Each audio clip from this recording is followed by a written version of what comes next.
আমি এখানে বেগুন, কুমড়ো আর দেখুন ছোট আলু আর এখানে সন্নে খাড়ি, চিংড়ি মাছ সব দিয়ে একটা সবজি করব।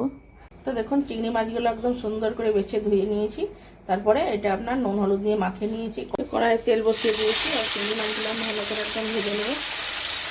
তো দেখুন আমি দিয়ে দিয়েছি 5 ফোড়ন আর শুকনো লঙ্কা তেলের উপরে।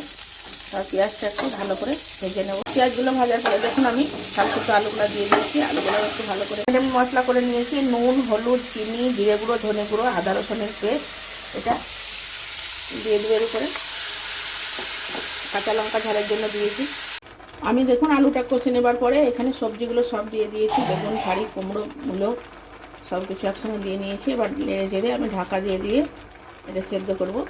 সামান্য একটু জল দিয়ে আমি সেদ্ধ করতে দিয়ে দিলাম। আমি দেখুন ভেজে রাখা চিংড়ি মাছগুলো এবার দিয়ে দেবো।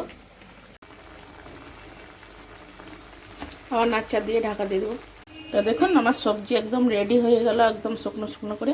তো এইটা চিংড়ি মাছ দিয়ে আর এই বেগুন, কুমড়ো, আলু, মূলো আর আপনার ডাঁটা দিয়ে এরকম একবার সবজি করে খেয়ে দেখবেন, খুব সুন্দর হয়। এই সবজিটা খেতে দারুণ লাগে গরম গরম ভাতের সঙ্গে, রুটির সঙ্গে, যার সঙ্গে খাবেন তার সঙ্গে ভালো লাগবে।